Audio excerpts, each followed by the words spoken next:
Hello दोस्तों, good evening, नमस्कार। आप सभी का एक बार फिर से बहुत बहुत स्वागत है आप सभी के अपने यूट्यूब चैनल परीक्षा की शिक्षा में। आई होप कि आप सभी जो है अच्छे हैं, कुशल मंगल हैं, स्वस्थ हैं, अपनी तैयारी जो है बढ़िया तरीके से कर रहे हैं। तो जो बच्चे क्लास में फर्स्ट टाइम है, पहली बार नए हैं, सबसे पहले तो उन सभी का स्वागत है हमारे चैनल पे। और उनको बता दीजिए कि हमारे चैनल पे जो आपकी बीएड प्रवेश 2025 की जो आपकी तैयारी साथ रेगुलर बेसिस पे करवाई जाए। तो जिसे भी तैयारी पूरी करनी है, कंप्लीट करनी है, चैनल को सब्सक्राइब करके हमारे साथ जुड़ जाएंगे। बगल में जो बेल आइकन देगा ऑन करेंगे। क्लास का समय देखिए, जीके जीएस की सुबह 10 बजे, रीजनिंग की जो है दोपहर को 1 बजे, हिंदी की जो है सॉरी कला की जो है 4 बजे, और हिंदी की जो है क्लास आपको शाम को 7 बजे आपको इसी टाइम पर जो है देखने को मिलती है। ठीक है, तो इसी टाइम पर क्लासेस से जुड़ना है, तैयारी को पूरा करना है। नीचे डिस्क्रिप्शन आप चुके इंस्टाग्राम टेलीग्राम का लिंक मिले, तो इंस्टाग्राम पे आप हमें क्या करेंगे, जाके फॉलो कर लेंगे। टेलीग्राम चैनल को जाके ज्वाइन करें। टेलीग्राम चैनल पर क्या है, डेली बेसिस से क्लास का अपडेट मिल जाएगा। बाकी जो अपडेट है क्लास की रिगार्डिंग आपको टेलीग्राम चैनल के माध्यम से मिलता रहेगा। ठीक है, तो चलेंगे क्लास स्टार्ट करेंगे। स्टार्ट करने से पहले जिसने अभी तक लाइक नहीं किया, क्लास को लाइक करेंगे, क्लास को अपने दोस्तों के साथ शेयर करेंगे। जिसने अभी तक चैनल को सब्सक्राइब नहीं किया, वो लोग जो है चैनल को सब्सक्राइब भी कर लेंगे। ठीक है, तो चलिए क्लास स्टार्ट करते हैं। पहला क्वेश्चन देखते हैं आपका 51 नंबर से। साहित्यिक अपभ्रंश को पुरानी हिंदी किसने कहा था? बताइए, साहित्यिक अपभ्रंश को पुरानी हिंदी किसने कहा था?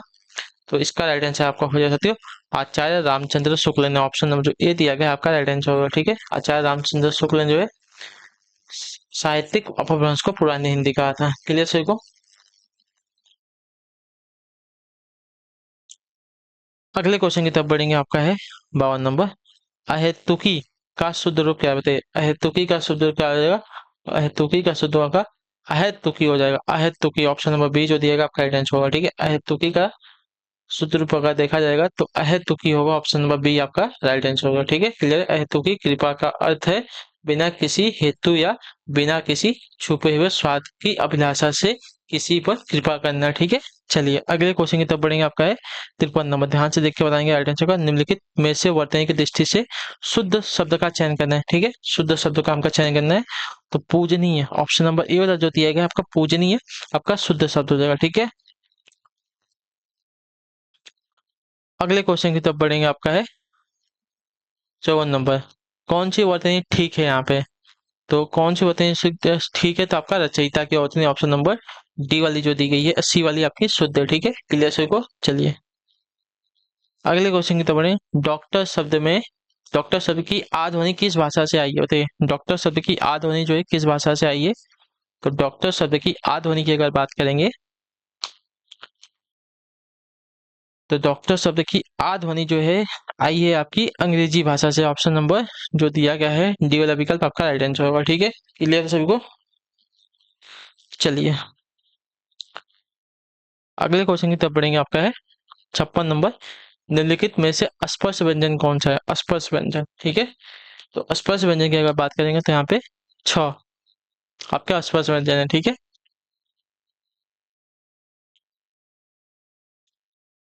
क से लेकर म तक। ठीक है, क से म तक आपके स्पर्श व्यंजन होते हैं। ठीक है,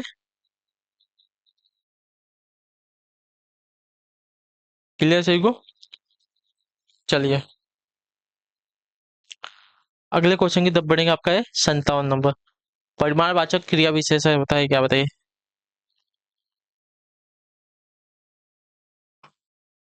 परिमाणवाचक क्रिया विशेषण कौन सा है इसमें से? तो आपका अत्यंत ऑप्शन नंबर जो डी दिएगा आपका राइट आंसर हो जाएगा। ठीक है, अत्यंत शब्द का परिमाणवाचक क्रिया विशेषण है। जो अविकारी शब्द किसी क्रिया के परिमाण अथवा निश्चित संख्या का बोध कराते हैं।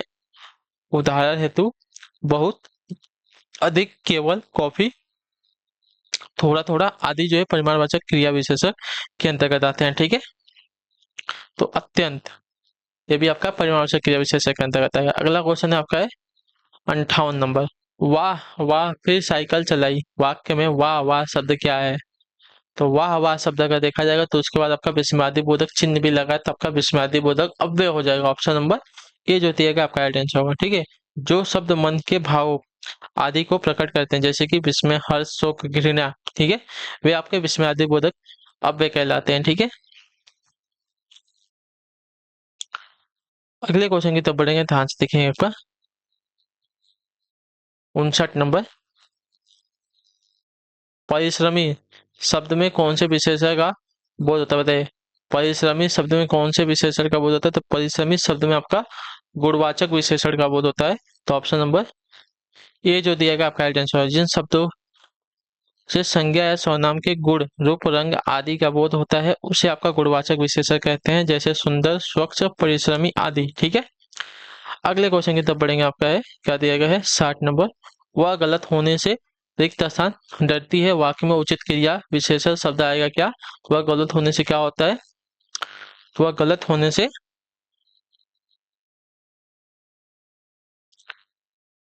क्या होगा? तो वह गलत गलत होने से बहुत डरती है। ऑप्शन नंबर जो ए दिया गया आपका राइट आंसर है। ठीक है। बहुत जो है आपका परिमाणवाचक क्रिया विशेषण है, इसके बारे में मैंने अभी आपको बताया था। ठीक है।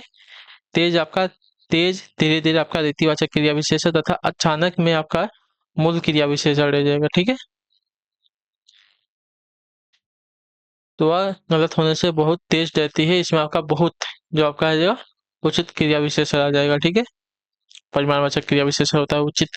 अगला क्वेश्चन आपका 61 नंबर। सभी श्रोता यथास्थान बैठे हैं, व्याकरण की दृष्टि से इस वाक्य में रेखांकित पद यथास्थान क्या है? तो यथास्थान की अगर बात करेंगे तो आपका एक अव्यय शब्द है। ऑप्शन नंबर ए जो दिया गया आपका राइट आंसर होगा। ठीक है। क्लियर सही को। अव्यय वे शब्द होते हैं जिनमें लिंग, वचन, काल, पुरुष आदि के कारण कोई परिवर्तन नहीं होता। वे शब्द सदा एक जैसे ही रहते हैं। ठीक है। चलिए अगले क्वेश्चन की तरफ बढ़ेंगे। आपका है 62 नंबर।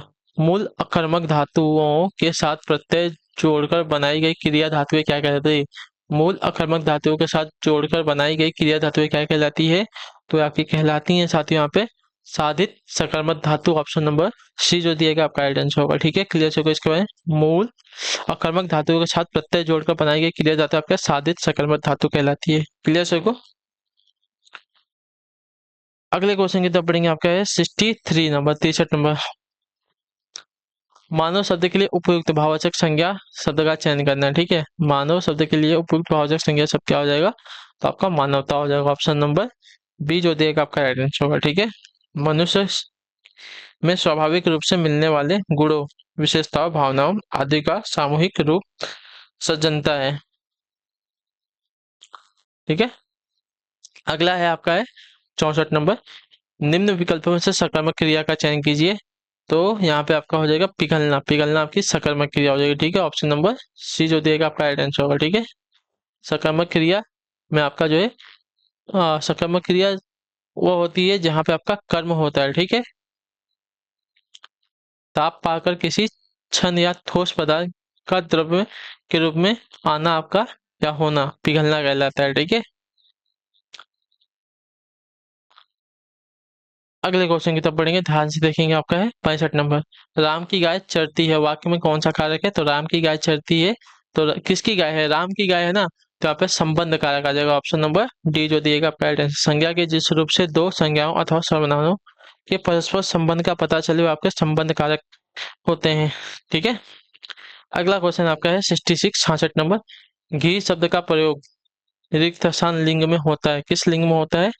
तो आपका राइट आंसर घी शब्द का जो है प्रयोग आपका पुल्लिंग में होता है। ऑप्शन नंबर सी जो दिएगा आपका राइट आंसर हो जाएगा। ठीक है। घी जो है पुल्लिंग की श्रेणी में आती है। ठीक है। अगले क्वेश्चन की तरफ बढ़ेंगे। आपका है 67 नंबर। निम्नलिखित में से कौन सा शब्द जो है तद्भव है? बताइए निम्नलिखित में से कौन सा शब्द आपका तद्भव शब्द है? तो देखिए तद्भव शब्द की अगर बात करेंगे तो यहाँ पे जो तीखा है आपका एक तद्भव शब्द। ऑप्शन नंबर डी जो दिएगा आपका राइट आंसर होगा। ठीक है। क्लियर सही को। अगले क्वेश्चन की तरफ बढ़ते हैं। आपका 68 वत्स शब्द है क्या? बताइए वत्स शब्द क्या है? तो वत्स शब्द की अगर बात करें तो वत्स आपका एक तत्सम शब्द है। ऑप्शन नंबर ये जो दिया गया आपका राइट आंसर होगा। ठीक है। क्लियर सभी को यहाँ तक। वत्स आपका एक तत्सम शब्द है। अगले क्वेश्चन की तरफ बढ़ते हैं। 69 क्वेश्चन पूछा है आपका नीचे दिए अनेकाधिक शब्दों को एक अर्थ के साथ लिखा है, उसका दूसरा अर्थ बताना है। सार का एक अर्थ आपका लाभ दिया गया है और दूसरा अर्थ क्या हो जाएगा? तो दूसरा अर्थ इसका हो जाएगा सत्य और रस। ऑप्शन नंबर बी जो दिएगा आपका राइट आंसर होगा। ठीक है। क्लियर होगा इसके बारे में।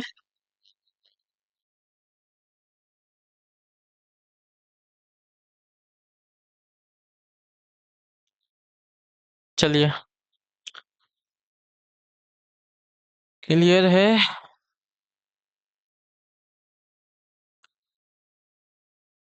अगले क्वेश्चन की तरफ बढ़ेंगे। देखिए और अगर बात कर लें सार के बारे में तो सार का अभिप्राय और क्या हो जाएगा? लाभ हो जाएगा, तत्व हो जाएगा, पदार्थ का मुख्य और मूल अंश भी होता है, प्रेम काव्य के रस, अर्क, स्वाद, ये सभी जो है आपके सार के अनेकाधिक शब्द हो जाएगा। अगले क्वेश्चन की तरफ बढ़ेंगे। आपका 17 नंबर, सुशिक्षित में उपसर्ग कौन सा है? तो सुशिक्षित में आपका सु उपसर्ग लगा है, ऑप्शन नंबर बी जो देगा आपका राइट आंसर हो जाएगा। ठीक है, सु का अर्थ होता है अच्छा। ठीक है, अगले क्वेश्चन की तरफ बढ़ेंगे। 71 नंबर, धड़ाक में प्रत्यय कौन सा है? धड़ाक प्रत्यय की बात करें तो प्रत्यय जो है अंत में लगता है, तो धड़ाक में देखिए तो आक प्रत्यय आ रहा है, ऑप्शन नंबर बी जो देगा आपका राइट आंसर होगा। ठीक है, धड़ाक में आपका आक प्रत्यय है। आक प्रत्यय जो है कृतवाचक कृदंत का उदाहरण है। ठीक है, कृतवाचक कृदंत। अगले क्वेश्चन की तरफ बढ़ेंगे। आपका है 72 नंबर, जगत धन नाथ बराबर जगन्नाथ कौन सी संधि है? तो जगत धन नाथ बराबर जगन्नाथ में अगर संधि देखने की बात करेंगे आपका हो जाएगा साथी यहाँ पे व्यंजन संधि, ऑप्शन नंबर बी जो दिएगा आपका राइट आंसर होगा। ठीक है, क्लियर होगा इसके बारे में। जगत धन नाथ बराबर जगन्नाथ, इसमें आपकी व्यंजन संधि है। ठीक है, क्लियर। जगन्नाथ का अर्थ है संसार का स्वामी अर्थात विष्णु भगवान। ठीक है,